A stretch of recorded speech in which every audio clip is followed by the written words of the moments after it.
Good afternoon and good evening, depending on where you are. Welcome to the second and last Black, Brown and Green Voices programme for fall 2022.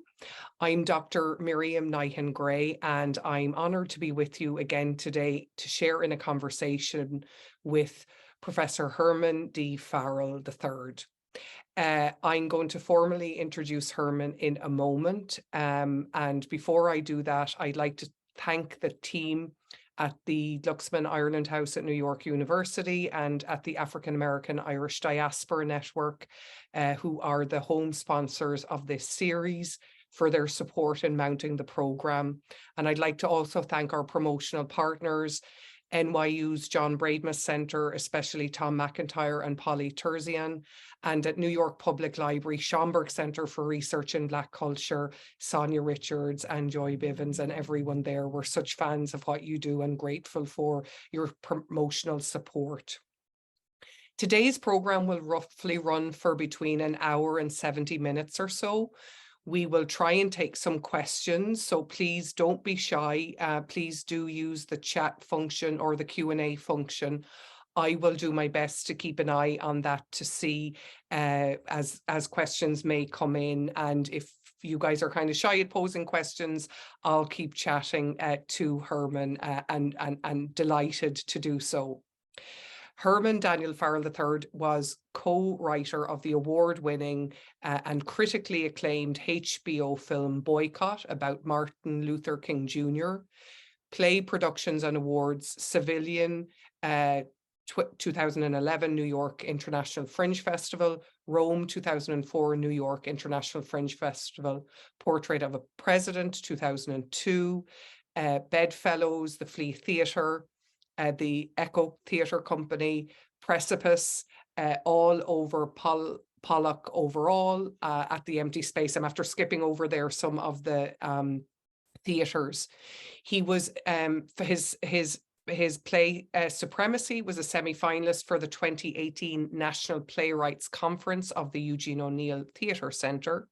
He is head writer and dramaturge of Black Lives Matter 1619 to Now, inspired by 400 Souls, a community history of African America 1619 to 2019, edited by Ibrahim X. Kendi and Keisha N. Blaine.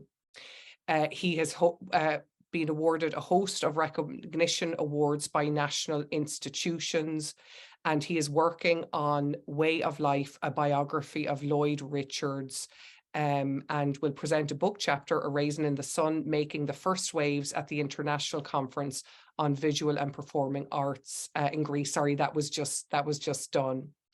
Herman is a university research professor and vice president of the Eugene O'Neill Society. He's an editorial review board member of the Eugene O'Neill Review, and he's a proud member of the Dramatists Guild of America and an alum of New Dramatists.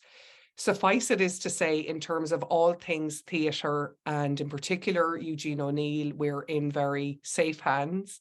I'm thrilled to be welcoming him back virtually to his home city of New York. As I mentioned, he's based at the University of Kentucky, and we're really grateful that he is taking a little break from a research trip to join us as part of Black, Brown and Green Voices today. Herman, first of all, after all that, it's enough of me talking, and I'm hoping to hand over the virtual mic to you for the rest of our programme. Welcome to the programme, and thank you for your interest in contributing to these really interesting and diverse, in every sense of the word, voices that we're collecting together and trying to amplify in our traditionally Irish spaces. Can I throw out the first question, Herman, in terms of asking you to tell us a little bit about your connectivity in terms of why you're on this programme? I guess with a name like Farrell, spelled F-A-R-R-E-L-L, it's no surprise that there's an Irish connection, but I think there's a maternal one as well, which may be masked by your name. And I hope you don't mind me mentioning, Herman, your Herman's father, the late Denny Farrell, was, I think the New York Times obituary title was a fixture in New York politics for so many decades until his passing in 2018. Herman, welcome to the program, and tell us a little bit about your connections to the Irish space. All right. Well, thank you very much, Miriam. And I want to thank the African American Irish Diaspora Network for having me on this webcast. It's a real distinct honor, and I'm excited to do this. I'm a little nervous about this, but I hope I warm up. My father is Denny Farrell, and African American by way of Jamaica, and my mom is Teresa Doherty. And she's Irish, and her whole family was Irish, is Irish. Both my father and my mother passed. My father passed almost 5 years ago, and my mother about 2 years ago.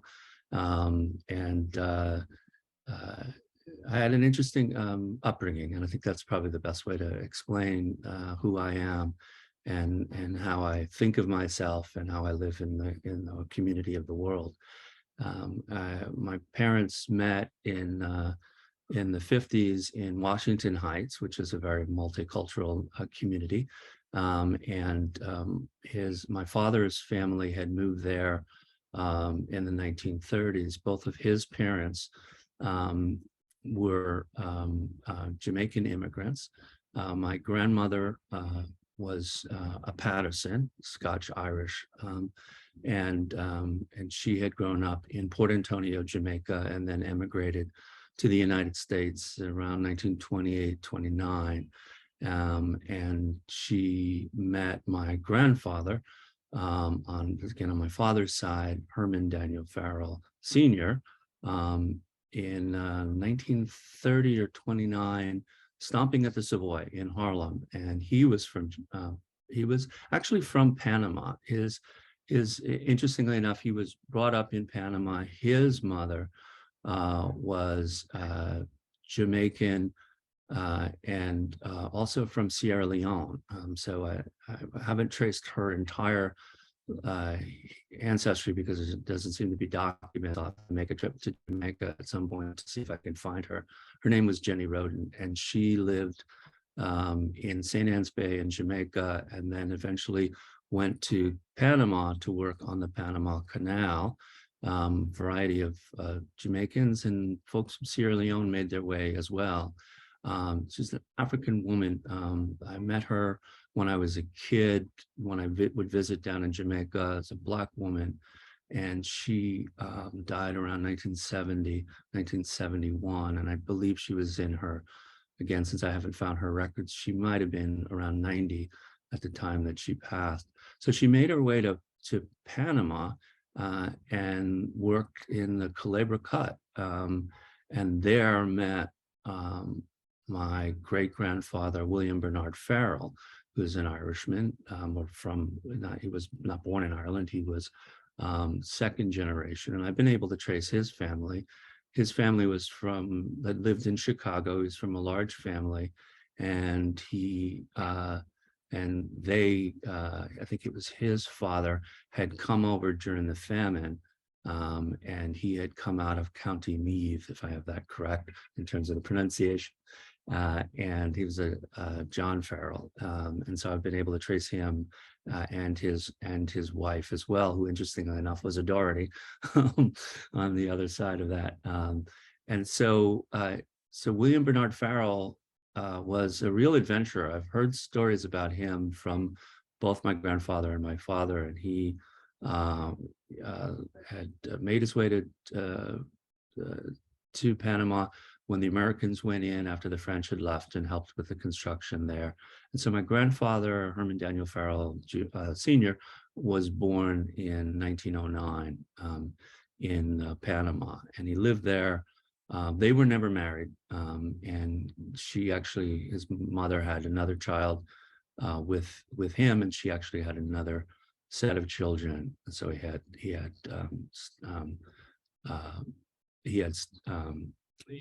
had kin who were by a different mother. But eventually he made his way to the United States. And so when he met my grandmother stomping at the Savoy in New York, in Harlem, in 1930, what they were doing, both of them, was working in the garment industry. They were members of the ILGWU. I've actually seen the card that my grandfather's records when he was a card-carrying member of the IGLWU.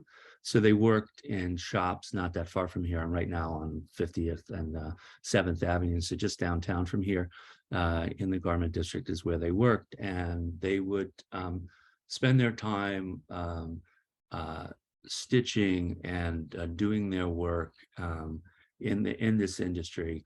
And my grandfather was fluent in Spanish. So interestingly enough, it was a very sort of racialized time period. And because he was fair-skinned as well as my grandmother, they kind of identified as Hispanic, because my grandfather would speak Spanish to my grandmother, who didn't understand a word that he was saying. And they would think that the two of them were Spanish rather than being Black, because if they were Black, they might not have been able to get the job. That's the way it was in the 1930s in America. And so, but he definitely always identified as an African American living in Harlem. He's very proud to be a Black man, and as well as my grandmother. And so they lived in Harlem, and then by 1932, they had my father. I was born in February of 32, and he was born in a Harlem hospital and went to public schools in New York. But the interesting thing about him is that he ended up leaving and going to Jamaica from the age of 1 to 5. And he was sent back to Portantinio to live with his mother's mother and family there for those 5 years because of the Depression. And so he went to school there and he was raised there. And he learned a lot about British colonial society as a result of that. He remembers being standing on the street for the coronation of one of the kings. I can't remember which one it was, in 36, I guess it was. So he ended up growing up in New York City and getting involved in politics. Eventually, he went into the military. He traveled across the country. And he, in 1959, met my mother. So on my mother's side, if I could go on with her, is that her family came over, as far as I can tell, they came over also during the famine, lived in Brooklyn for a while, and then made their way up Manhattan, as many people do, and then eventually settling in Washington Heights. She was in a family of 5 children. She was, I believe, the middle child. There were 2 older brothers. No, she was the 4th. There's 2 older brothers, a sister, and then a younger sister. And the interesting thing about that family, the Dohertys, they went to St. Catherine's in Washington Heights, and then went on to high school, went to George Washington High School. But what's interesting about that family is it was, in terms of who everybody ended up marrying, it was a huge multicultural mix. My uncle Johnny at one point married a Jewish woman, divorced her, and then married a white woman. Then my uncle Jimmy and my Aunt Anne both married into the Hernandez family. They married a large family of Cuban Americans. They married two members of their Cuban American family, made up of, I think, 12 brothers and sisters. And so 2 brothers married, a brother and a sister married a brother and sister. And I say that because I grew up with those family members as being sort of my exterior family that I hung out with when I was growing up. And so I know a lot about the Cuban American culture as a result of my life with my tias and tios and my primos. And it was just a great life. And then my mom's younger sister, Patty, married an African American man. So my cousins from that family are African American, and we ended up, actually, they lived in the South Bronx. We ended up going to high school together and still stay in contact, and it was a wonderful group. And so it was just, I grew up in this big sort of multicultural family of, even on that side, of Irish and on our side Jamaican, as well as Cuban, Latino And so it was really a big mix. But with my mom and my dad, they were together for about 5 years, and then they got divorced, or they didn't really get officially divorced. They separated around the time that I was 2 years old. My sister was born, she's 2 years older than me. She was born in 59, and then I was born in 61. And so we lived in Washington Heights for the first 5 years of my life. I went to a public school in Washington Heights. And then because of the divorce and because of they're kind of not getting along. I mean, they got along their whole lives in terms of raising us and loving each other. But just during that point, things were kind of rough between them. So a decision was made for us to move to another neighborhood. And we moved up to, which wasn't that far, we moved up to the Bronx. We lived in like the Kingsbridge, Riverdale area for basically my entire youth until I went to college.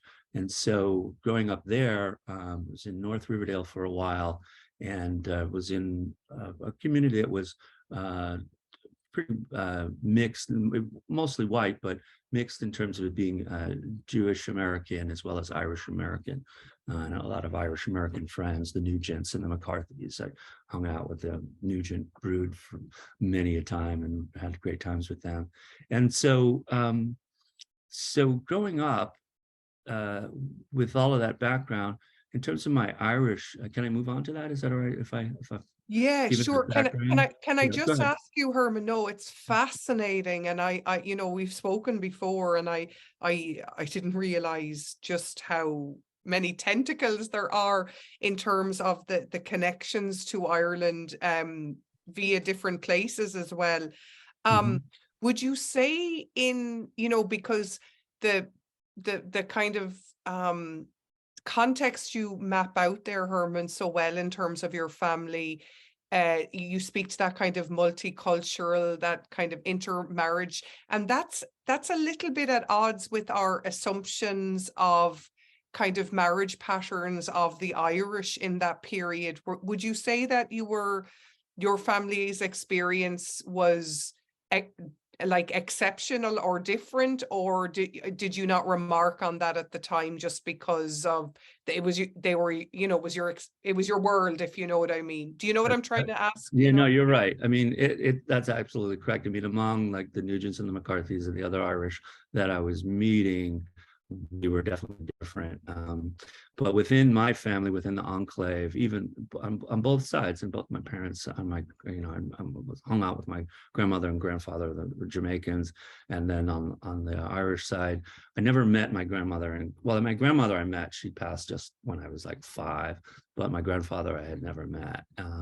And so, yeah, we knew we were different. We knew that we were part of this wonderful sort of larger community that had a cross section, but I didn't really think too much about it and didn't really observe it too much, really until I got to college. And when I was in college, there was always a lot of comments from a lot of people who would either come visit or hang out with me.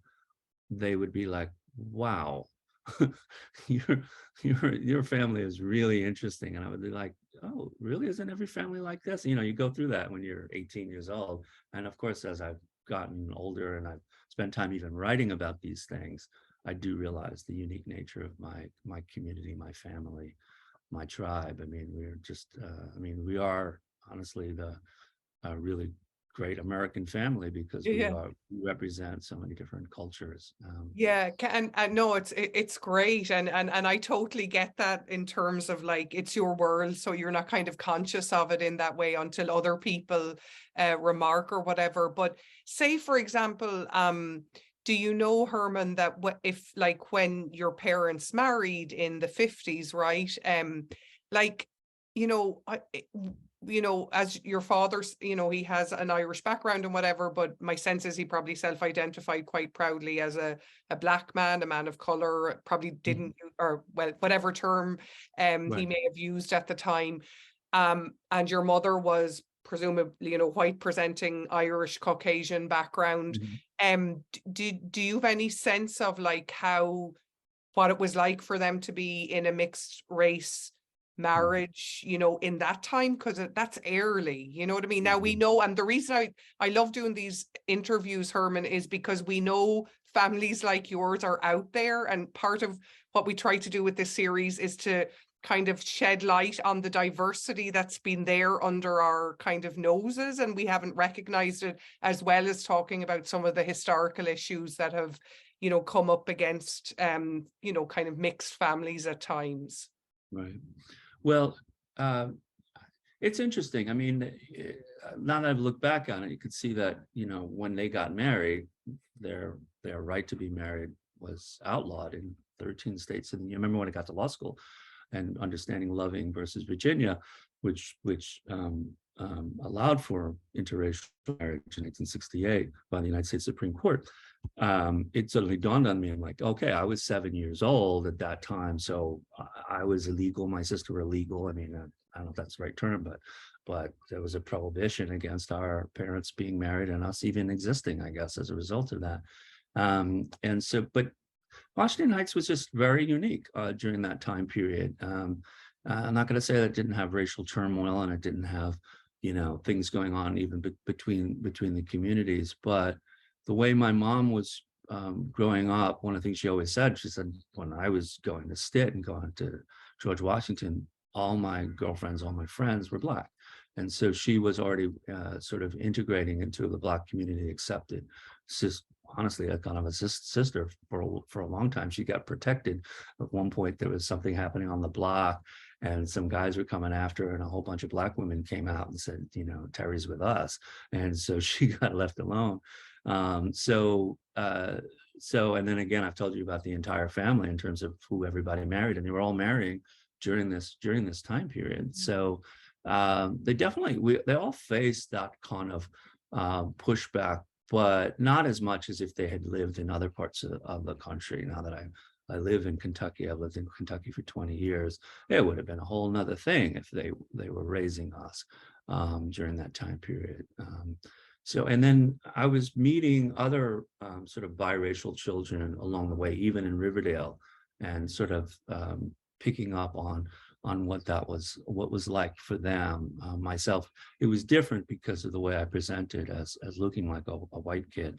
And I have a whole story about how I kind of came to kind of terms with my identity as I got older.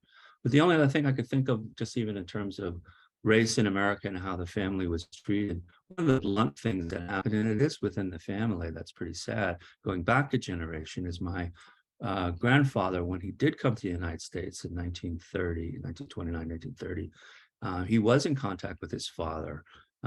His father, he never lived together, but they did stay in contact. His father, to his credit, gave him his name because he could have, because he was born out of wedlock. He could have just sort of denied the child, but he did make sure that he was identified as Herman Daniel Farrell at that point, without a senior.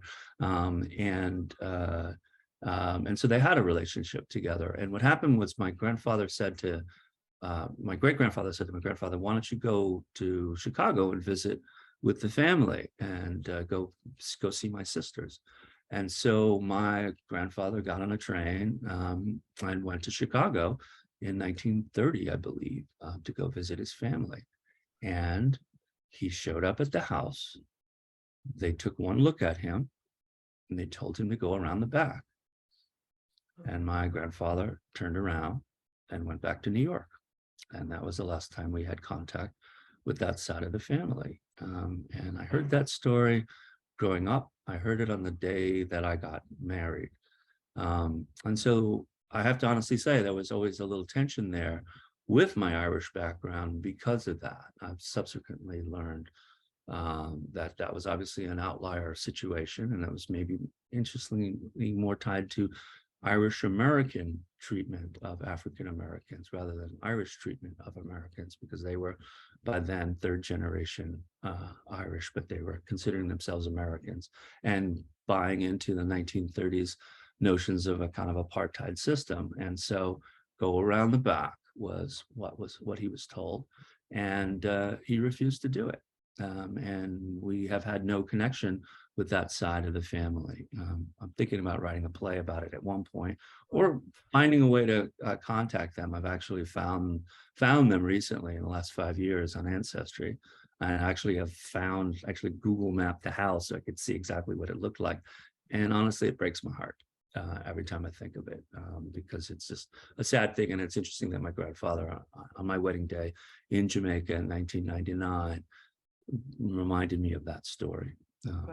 Wow. With a few last conversations I had with him. And Herman, would so do, like, in terms of your father, would he have like used the currency of his Irish connection that much at all, or no, in terms of how he moved around and what he did? My father was a member of the Order of the Hibernians. I think that's the name of it. And so he was embraced by the Irish American community here in New York City. He walked away from the ancient Order of Hibernians during the time period when they were discriminating against gays. And so in his allegiances with the gay community, he said, "I'll come to your dinner, but I will not march in the parade." And that was, I think, a factor that helped change that policy within the St. Patrick's Day Parade organizers. But so he was very active with the community. And my grandfather too, he would, even aside from what took place with that incident, he would still say, "I'm an Irishman and a Jamaican and an African." And I don't think he said basically a black man, because he would, again, Panama. And then, interestingly enough, the last part I didn't tell you is after 1960, my grandfather moved back to Jamaica, and he actually divorced my grandmother, and then he lived in Jamaica and set up a tailoring business there that was spectacular. It was called Farrell of New York, and it was a big institution in Kingston, and it had shops in Montego Bay and Port Antonio and Ocho Rios.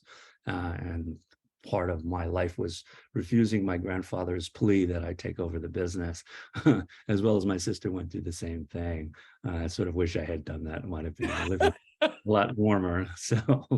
But so the pull to Jamaica was strong there in that line of the family. Well, I spent a lot of, I would say I kind of grew up there too, because my father would take us to Jamaica, because my grandmother also moved down there as well. Even though they got separated, my grandfather brought my grandmother down, put her in a house that I spent my child growing up in, from the age of, I think we were going there from the age of 4 all the way until 12, and then she moved up to back to the United States in 1979. But we spent a lot of time, and that was kind of our anchor in Kingston. So it was an interesting childhood to spend my summers and even some of my winter breaks in Jamaica. So my Jamaican heritage when I was young was very strong with me. I had a very clear understanding of the background, and being around my grandmother for a very long period of my life, I got a chance to really sort of understand the culture, hear her in the patois, and I always hear her sometime. My wife and I joke about it. She'd say,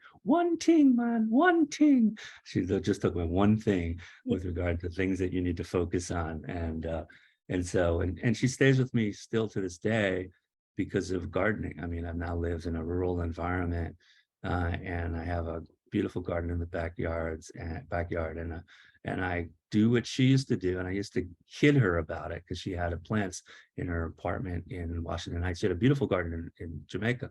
And when she was in Washington Heights, she had pots, and she had potted plants everywhere. And she would talk to her plants. And she said, "No, man, you must talk to them." And so I now, in my 60s, talk to all my plants and all and the birds too. So, but repeating itself. Yeah. But I do think of my grandmother every time I'm talking to them because of that background. Yeah, and that's so, it's so impactful, that grandparent-grandchild relationship, if there's a capacity for that geographic proximity to allow it germinate. It's amazing what gets passed down, and you may pass on as well. So I suppose, Herman, it's really fascinating. Can you, in terms of what we've just talked about there, and I just want to give a shout out, Peter Walsh, who was a big fan and knew your father very well. You know Peter as well, former proprietor of Coogan's. I see Peter is Hey, here, and he's hey, reminding us Peter. that Denny was made Man of the Year by the Hibernians in the Washington Heights around 2010. So There thanks you for go. that, Peter. Right. And we have Warren Wolf here asking, did you go to Bronx Science? You didn't go there, did you? Yeah, no. No, I didn't. I went to No. Kennedy, but my father always hated the fact that I completely screwed up the exam on purpose, as he believes, because I didn't want to go to some Oh, elite school. I wanted to hang out with my friends who were all going to Kennedy. And so he always joked about it. He goes, he got a call from someone, because my father was really pushing me to go to Bronx Science, and he got a call from somebody who had looked at like my application and my grades or what have you. And he said, Herman, the only thing you did was spell your name right. And I said, that's right, Dad. And so, but he still yelled at me for he not going to wasn't Bronx happy. Science. But I'm glad I did not go to Bronx Science. I'm so glad to be a Kennedy graduate.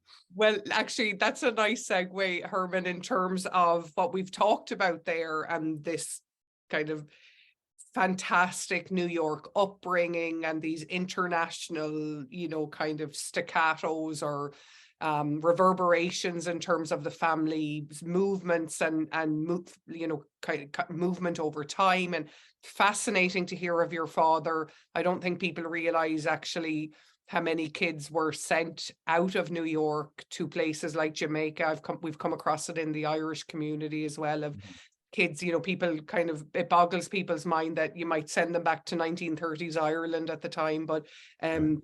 because of conditions in the US at the time. But how does any of this, and I think I know the answer to this question, but allow me, for the benefit of the people joining in, some of this shapes your scholastic interests over time, or at least now maybe how you look back on them. Give us a little bit of a professional kind of walk through in terms of culminating in your interest in studying theatre, and maybe particularly in Eugene O'Neill, if you wouldn't mind. Sure. Well, I think the key thing is trying to come to terms with who I am and trying to come to terms with my identity and my sense of self, especially during the turmoil of the 20s and 30s when we're still trying to figure that out, and even the teens. I gravitated towards playwriting and becoming a playwright. And there were two key plays early on that kind of were my way of kind of figuring things out. One, I wrote a play about Eugene O'Neill, and I spent a great deal of time working on that. And I had directed actually a play of his called Dynamo in my senior year at college. And I ended up going to Vassar College. I had a wonderful experience there. It's a wonderful theater department, as people know. I actually just spent, before working on that other project with Lloyd Richards, I'd spent some time studying Hallie Flanagan, who headed the Vassar experimental theater is what it was called. The bottom line is I ended up working in the Powerhouse Theater and doing theater and being a director, focusing on directing.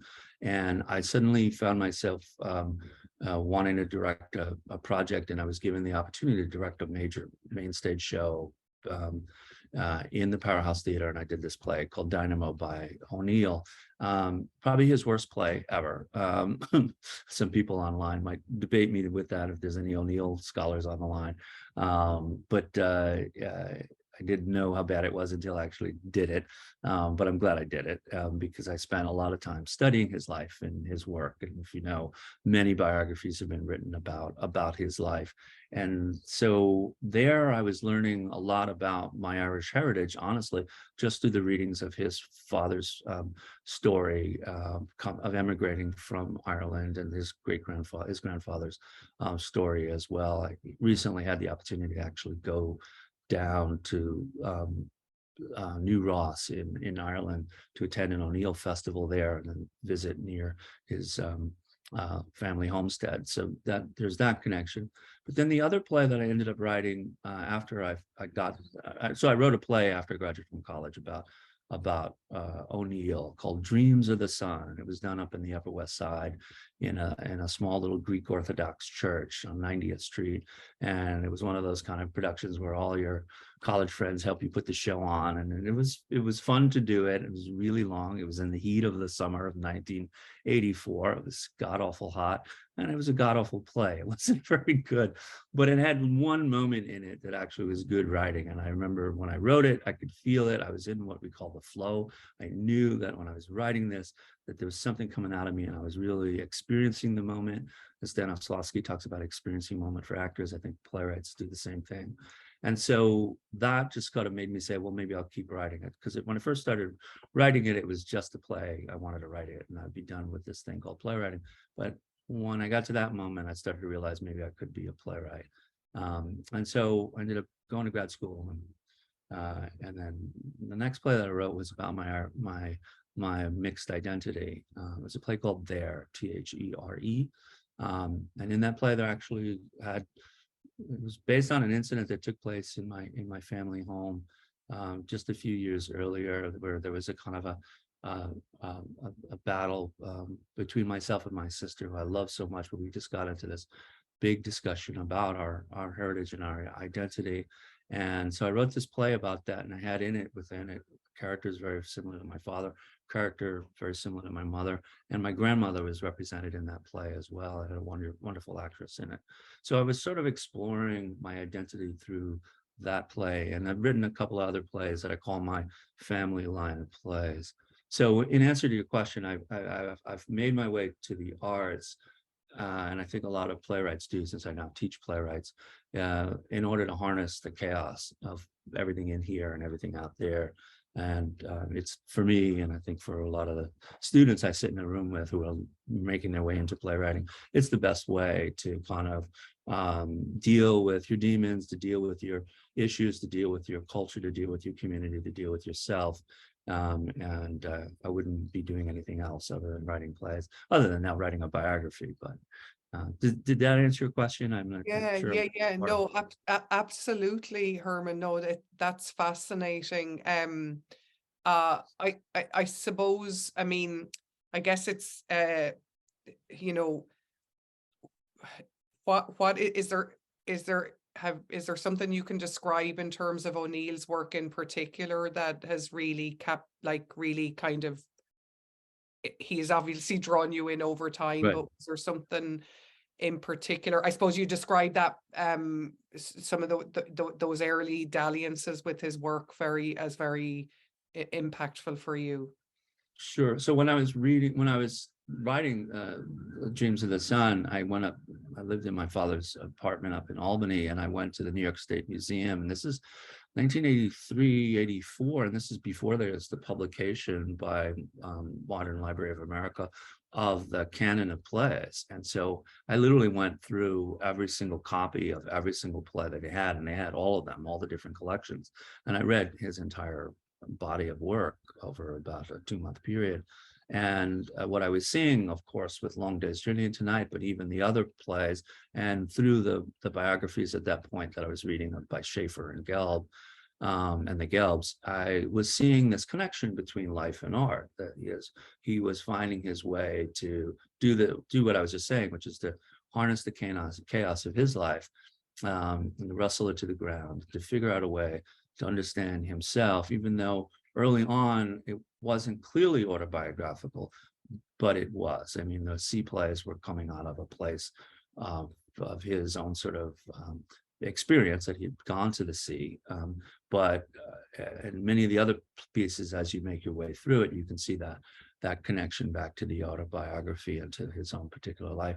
So for me, that was inspiring, this idea that an artist could live a life and have experiences and find a way to capture them and to write them and turn them into art. And so for me, that was the key thing. What I've learned subsequently about O'Neill, and again, his connection to Ireland, is because we went to a conference in Galway in 2017, and I wrote a paper about, and a variety of us wrote papers about O'Neill's connection to Ireland and his Irishness and his Irish background. And there's a famous quote from him in like 1945 where he said, "The one thing you need to understand about me is that I'm Irish."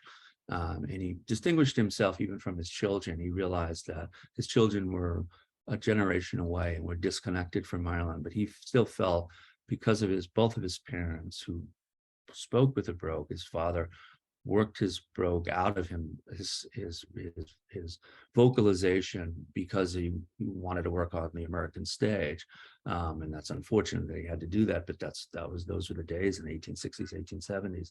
But his father and his mother were both Irish, from Irish family that come over during the famine, and so he grew up in a very clearly Irish enclave that was very small, because it wasn't moving in a community of Irish people, because his father was the great James O'Neill, who was on stage going across the country and working here in New York. But within that enclave of the family, they were very clearly Irish. And one of the things I wrote about was his sense of loyalty and his sense of commitment and the sense of family, and the love for the family is really at the core of understanding O'Neill. Somebody said early on in one of the biographies, I can't remember who it was, but that to understand the O'Neills, meaning not the Tyrones, but the O'Neills, Tyrones of Long Day's Journey to Night, is to understand that they truly loved each other.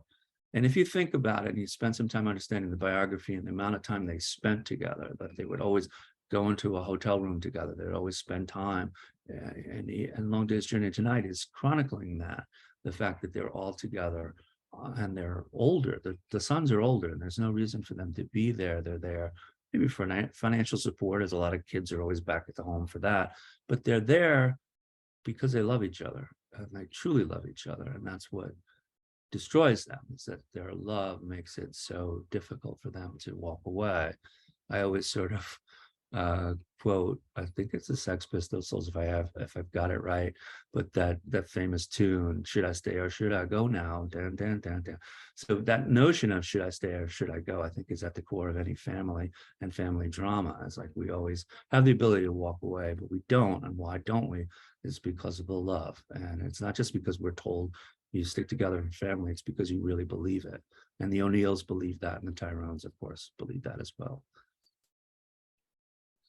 Fascinating stuff. And I had forgotten that the Irish connection is to the New Ross area, and of course another famous Irish American family, the Kennedys. Right. Their connection is that it's an impactful part of the world in that sense. Right. Could I ask you, Herman, you touched on this a little bit, in as much as you're kind of comfortable to talk publicly about, as a quite white presenting man of color, and these various strands in terms of the Jamaica and Panama and Sierra Leone and Ireland and the US and everything, how, as you kind of get to a certain age, and maybe more important, to think about as well the moment that we've been in the last couple of years in terms of identity politics around race and identity in particular. I guess they're always there, but there's been stuff on the surface the last few years in particular.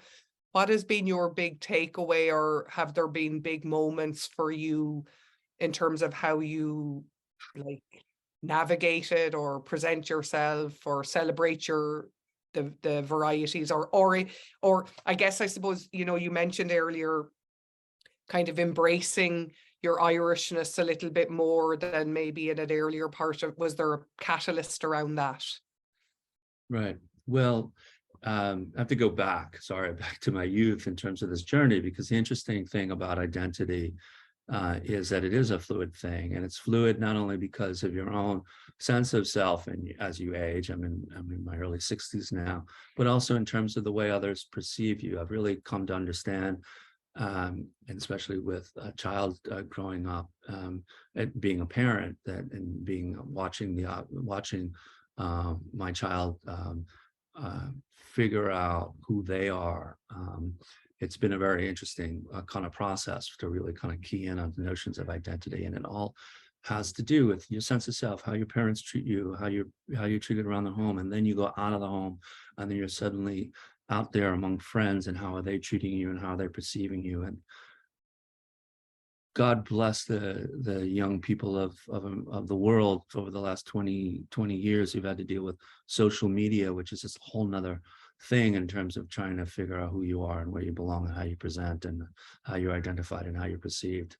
My joke always constantly to all my college buddies is like, one, I'm glad there's no record of the things we did. And two, I just would hate to be growing up in a time where all of the kind of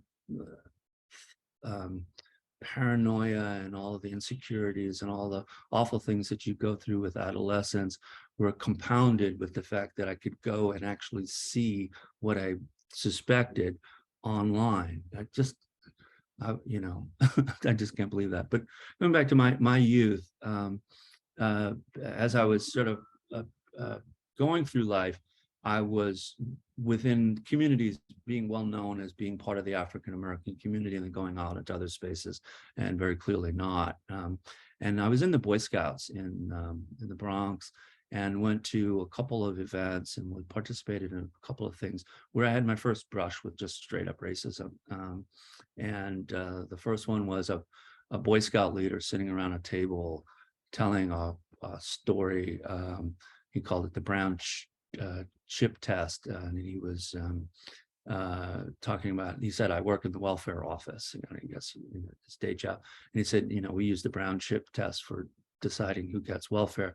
And I stupidly said, what's that? He said, well, we take a brown chip, we put it on the table, and then we ask the applicant to put their hand next to it. And if the colors match, you get welfare. And everyone on the table laughs, and I'm just stunned, but have no vocabulary to say anything. I had no vocabulary whatsoever to make any kind of like comment. And then there was another incident that took place almost within 6 months of that at a Boy Scout camp upstate, where I was doing this leadership training group. So I was mixed with a bunch of folks, and there was scouts from Long Island who were in my patrol, as it were. And at the end of this 1-week training conference, when it was all over, the senior patrol leader was an African-American guy. He's a really great guy, really one wonderful leader, comes in, does, you know, it's very military, like gives us our last inspection, and then lets us go. So he's walking down the path and getting out of earshot, and my entire patrol members start dropping the N-bomb on him. They just start like just saying it over and over and over again. Again, I turned to them and I just said, what are you doing? Why are you saying that? One of the kids just looked at me and goes, my father is the Grand Wizard of the Klan on Long Island. And I went, there's a Klan still, and there's a Klan on Long Island? This is 1978. And I just remember being shocked by that. But I do remember my takeaway from that. And I wrote about this in that play called There. What I realized, it was someone like me, silence is passing. That if I do not let them know that I'm African American, that, you know, and I'll talk about the term biracial because that was not a term that we used back then. If they didn't know that my father was Black, my mom's white, or that I had African blood racing through me, they would obviously treat me as a white person and then say what they would. And again, it was a form of passing, which I never wanted to be a part of. And passing was a thing I knew about, that much I knew about, and hearing from my grandparents about folks who had passed. And so that was a real key issue for me. And then, yeah, in 1985, when my father was running for mayor of the city of New York, one of his relatives, I think it was from another family. No, it was from within our family. It was a great aunt had died, and she was having a ceremony up in Intercession Church, which is the same church where my father was commemorated when he passed in 2018. And so we went there. My father's running for mayor. He's very well known at the time, and I go into the funeral. It was a wake, and I saw the woman who was in the casket, and she looked very, very fair skinned. But you could tell that she was of African descent. And I didn't really know her. My father was just really coming up to speed with it. It was a great aunt, but he had gone. His mother had said, "You've got to go. For me, I can't go." So we went, and we're standing around, and there's a young man there who's like my age, and obviously presents as white. And he's looking around, and he looks like he doesn't know why he's at this ceremony in Harlem. And it was just really, you could tell he was a little thrown. And my father just says, that's one of your cousins. And I went, "Oh, okay." And then my mother who shows up, and my mother, again, I think she had known this great aunt when my father and them were together. My mother and my father got along just great. I mean, there was no issues at this age. And so my mother's there, my father's there, and I'm there. And then finally the mother of that cousin shows up. So this is the woman who's in the casket, her daughter, and she shows up, and she obviously presents as white. And she comes over, and she introduces the young man to my mother and me. My mom introduces me and ignores my father. And so when it's all said and done, we leave, and I'm just going, "Wait, what's just happened here?" So I'm in the car with my father, and I go, "What's going on here?" And he says, "Oh, that side of the family was passing. They just didn't, she obviously, the grandmother, wanted to come home at her funeral, but they had been passing, and the children had been passing. And so that grandchild, my cousin, he didn't even know that he had any African-American heritage. And he could probably go about not knowing. It was fine. But I just thought that was fascinating, the whole notion that a whole community would be doing that. And what was also interesting was the notion that the woman who was doing the introductions didn't introduce Danny. So you could tell that he was a black man. She didn't want to mention to this kid, this is actually one of your cousins. Instead, introduces me and my mother, who present as white. So that was a way of her, again, right in the room, still kind of denying race and denying a connection to the African-American community. So that was, a real touchstone for me, a real moment for me in terms of understanding a past, in terms of my family and heritage. And so I ended up writing this play about it. My father, and one of the things that I put in the play was the way I was sort of struggling at that point, because my father had run for mayor, African-American, running against Ed Koch and Carol Bellamy at the time. My father came in third, did not do well in the race, but he had a very strong support network from the African-American community. I remember Reverend Herbert Daughtry was a key supporter, and I know you had him on the program. So I got to know him. He's just such a wonderful person. And so I was going into rooms, sometimes representing my father, running for mayor, as this black candidate for mayor. And of course, the first look would be like, who is this kid? And I would boldly present myself because of my knowledge and understanding about African-American issues. And folks would very quickly just go, "Okay, he's Denny's son. We know who he is, and he obviously identifies him, and that's good." And that's the key thing in those days. When you're growing up being biracial in America, you didn't use the term biracial. You would say black or white. And my father would say to me, and I put this in the play, "You have to choose." And it was because of that passing stuff that was going on in the 30s and 40s and 50s that made anybody who was even as light as me have to say, "I'm black" or "I'm African American," rather than saying "I'm both." Because sometimes I would get this. These folks were like, "Oh, so you're both.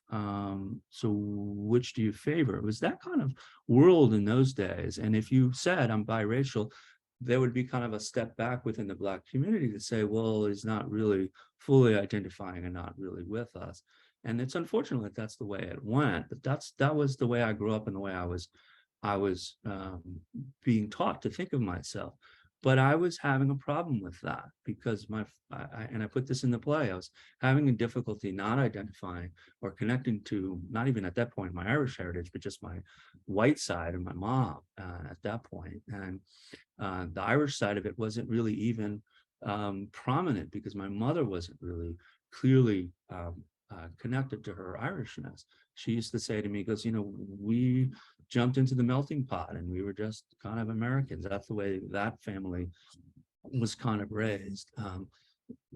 I'm now 1980s, we're dealing with multiculturalism, we're dealing with embrace of difference, or in embracing either or, I'm sorry, both and instead of either or. And so it's a very interesting time period to be coming of age and trying to figure out who you are.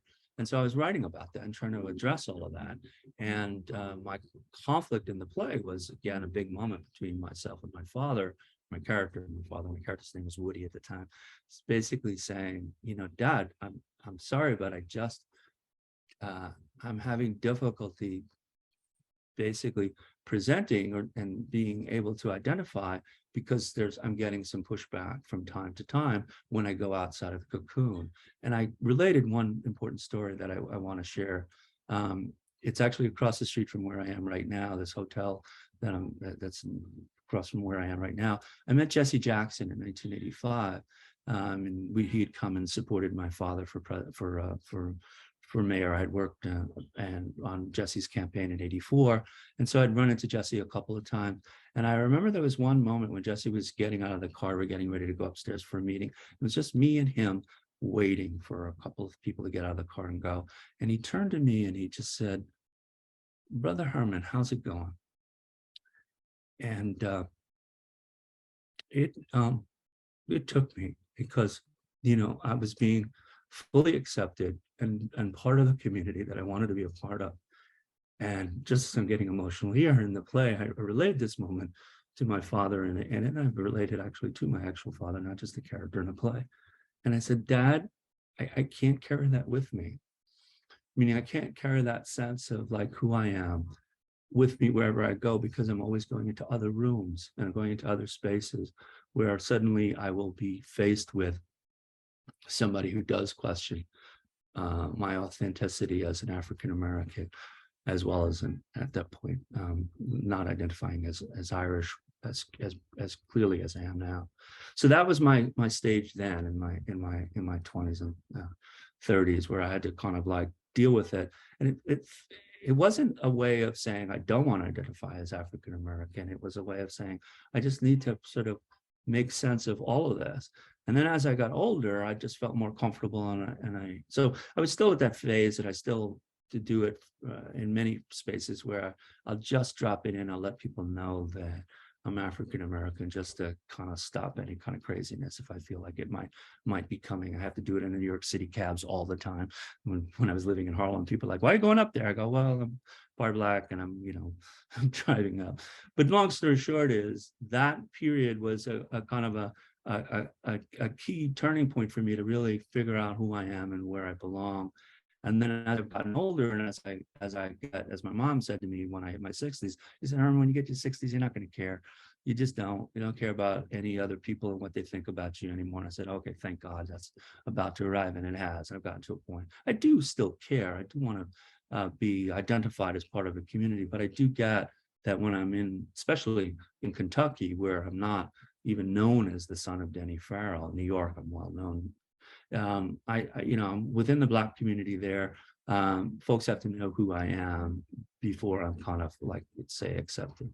And then on the flip side of all of this is the last 10, 15, 20 years, I've just really learned a lot about Ireland. And I've really seen some parallels between the Irish community and the African American community, not only just in terms of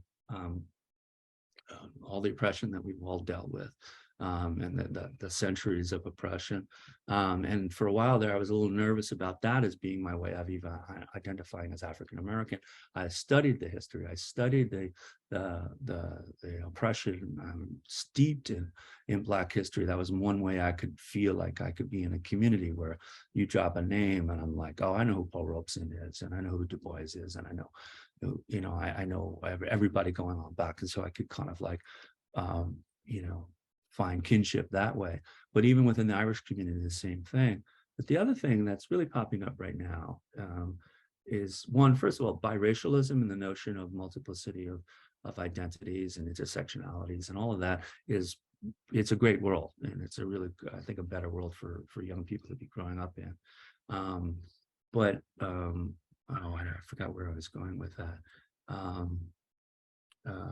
I'm sorry, I've lost my train of thought. I went on for too long. It'll come back to me in a moment, but if No, you have, I suppose I think what you were going into, Herman, was kind of the option or that kind of field of like being biracial now or multiracial and things like that, which kind of didn't exist in the same way, or that notion of choosing. I think even right, if people, I see this with my own biracial and actually technically multiracial kids as well, because they're Jamaican and they're mixed, right, there's a lot going on there, so but I always feel that biracial doesn't really cut it in that sense.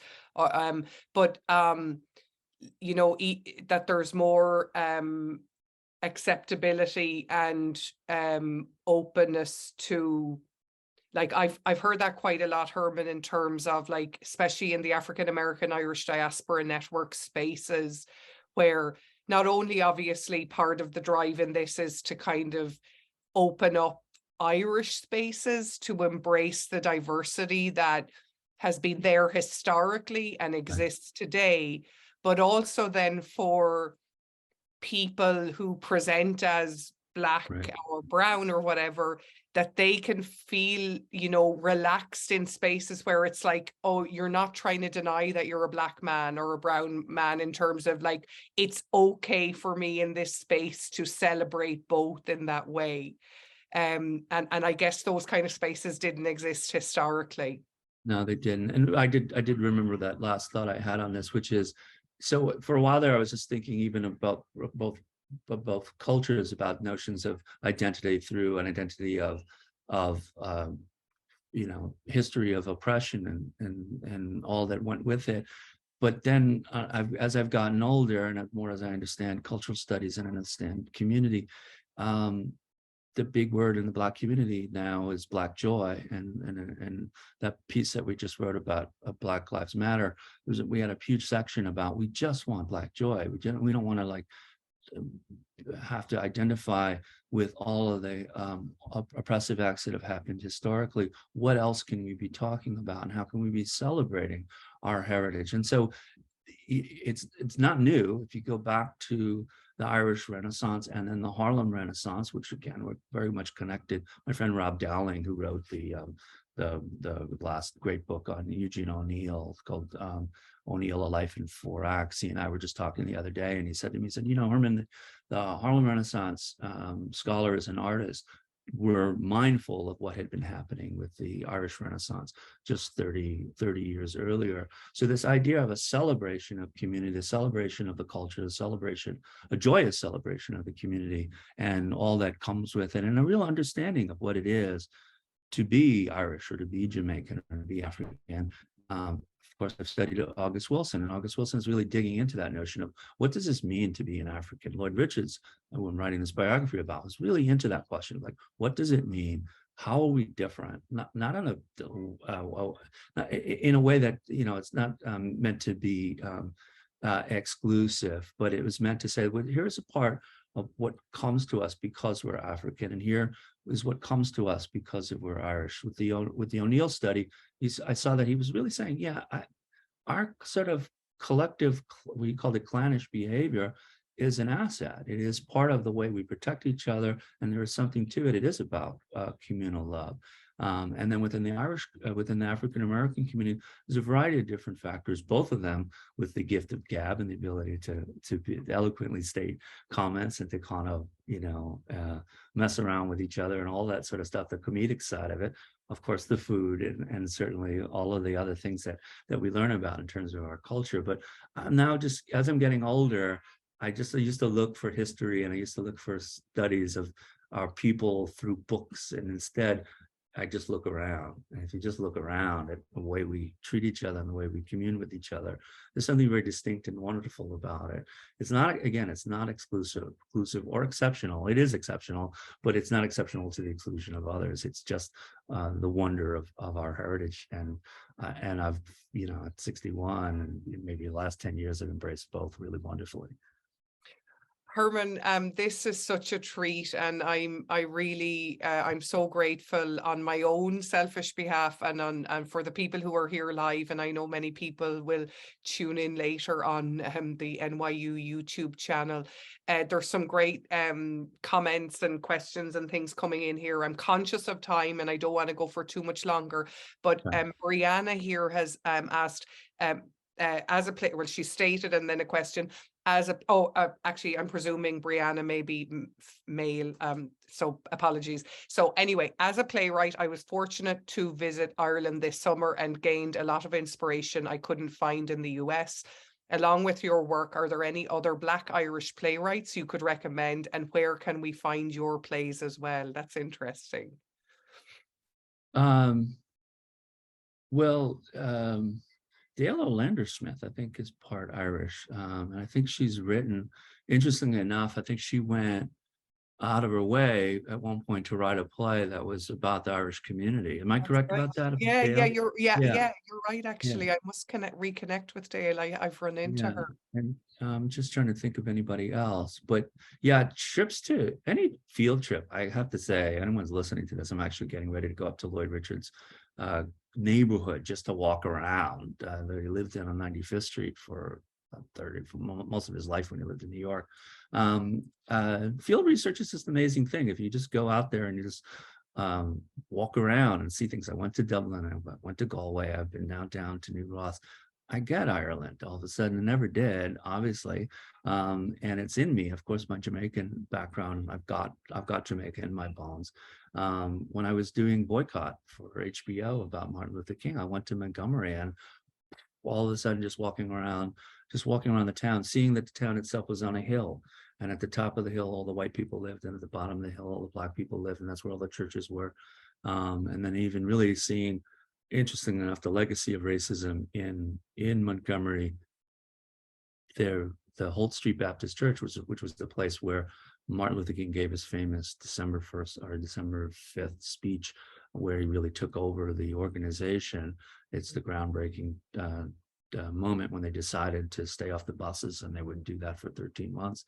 That church, when I went to visit it, was underneath the highway. They had literally completely destroyed the community by building a major interstate highway, and that just showed you the legacy of kind of environmental racism.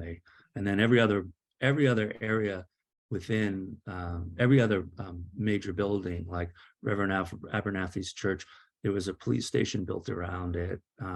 Martin Luther King's parsonage, there was a parking lot for a hospital across the street. That wasn't done by accident. That sort of stuff was done as a kind of a racial vengeance post facto. And I wouldn't have known any of that if I hadn't gone to the space and actually been there. So, yeah. I've an anonymous attendee. This is an amazing story to hear as an African-American woman married to a man from Northern Ireland, Irish Catholic, so a particular history, and now have a mixed race daughter that has spent most of her life in Africa. So balancing a lot of identities. Thank you for sharing that. There are a few questions here. Bernadette Cullen has asked about any, I think it's Bernadette, any plans for 2023. So your work has been acknowledged many times by the National Playwrights Conference and the Eugene O'Neill Theatre Centre at Watford, Connecticut, where I worked in the 1970s. 2023 is a benchmark year for O'Neill. November 27-23 will mark his 70th transition. October 2023 will be at the 135th of his arrival. Are you considering any programming during 2023 to commemorate the alignment of these two O'Neill historic benchmarks? We are. So I'm vice president of Eugene O'Neill Society, and Katie Johnson, who's the president and professor at Miami in Ohio. We've been in talks about doing something in 2023 to commemorate that death anniversary, I guess is what we call it. We were just in Boston this last summer, not too far. We were actually at his gravesite, the O'Neill Society. We had a great conference with scholars from around the world, and we're getting ready to set up our next conference. hopefully, we haven't decided yet, but maybe in Athens, Greece in 2025. And there, the connection to Greece is, it's a kind of a peripheral. The Susan Glaspell Society, who worked with O'Neill, Glaspell herself worked with O'Neill at the Provincetown Playhouse with her husband, George Jig Cram Cook, and he died there in Greece. We were very connected to Greece, as well as O'Neill's son. People don't know that O'Neill's son, Eugene O'Neill Jr., was a Yale University scholar and professor, and he taught the Greeks. And O'Neill, when he was working on Morning Becomes Electra, was kind of identifying with the Greeks during that time period. So we're hoping to do that. But 2023, take a look at our website. It's the Eugene O'Neill Society, and we'll probably have an announcement. I can't promise it, but I think we're going to be doing something. Or if we're not doing it, somebody else will within our affiliations. We're very much connected to the folks in Monte Cristo, as well as folks in New London at the Eugene O'Neill Theater Center, as well as our friends out at Dow House in California. Well, listen, I'm conscious of time, and Herman, you need to go and optimize your time in New York to do research. But on behalf of everyone at the African American Irish Diaspora Network and my colleagues at NYU, at Luxman Ireland House, and everyone here online, I'm really, really grateful and humbled and honored and just delighted that we have, in this last hour or so, captured so well some of your fascinating insights in terms of your family history and your work.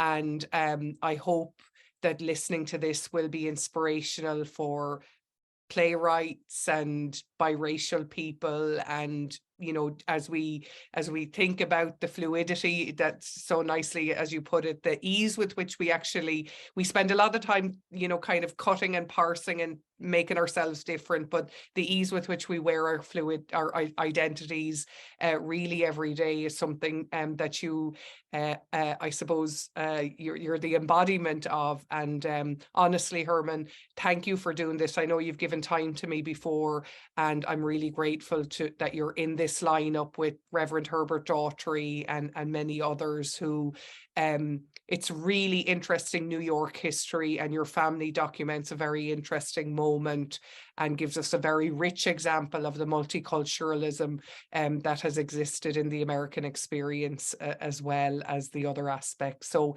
thank you, and happy holidays. And for everyone who celebrates, happy holidays. And please come back in 2023.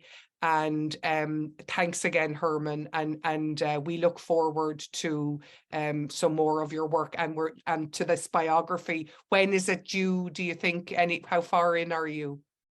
Oh, I'm deep into the work. I've been spending time. I was just at Yale last week, and I'm going up to the New York Public Library right now. It's about Lloyd Richards, and it's a biography about his entire life, which was an amazing journey. He also is from Jamaican parents.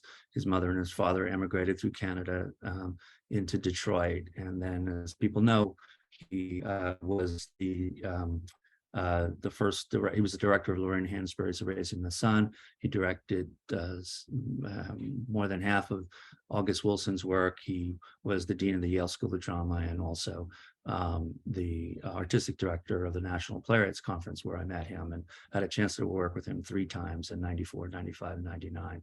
So it's just an amazing journey. His life is so fantastic. And in answer to your question, I'm hoping by 2025 it'll be ready to go out the door.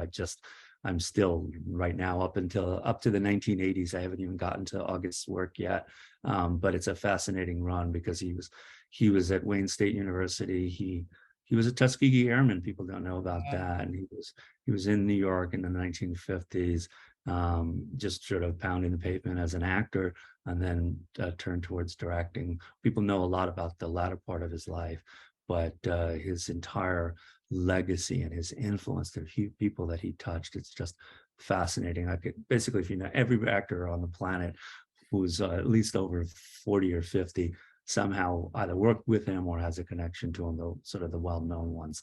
So it's just a fascinating story, and I'm loving doing it. Wonderful. Well, I know many of us can't wait to read it, and good luck with the research. And we hope, Herman, that we'll stay connected with you. It's wonderful to know that we have some in the Eugene O'Neill Society in terms of what's going on, and best of luck with your programs in the next few months and years. And thanks again, Herman, and thanks again to everyone for tuning in. And I'll share with you, there's some nice comments and everything. I'll share them with you later, Herman, so you can take a look at them. There's some nice feedback, and see you all in 2023. Thank you. Thank you.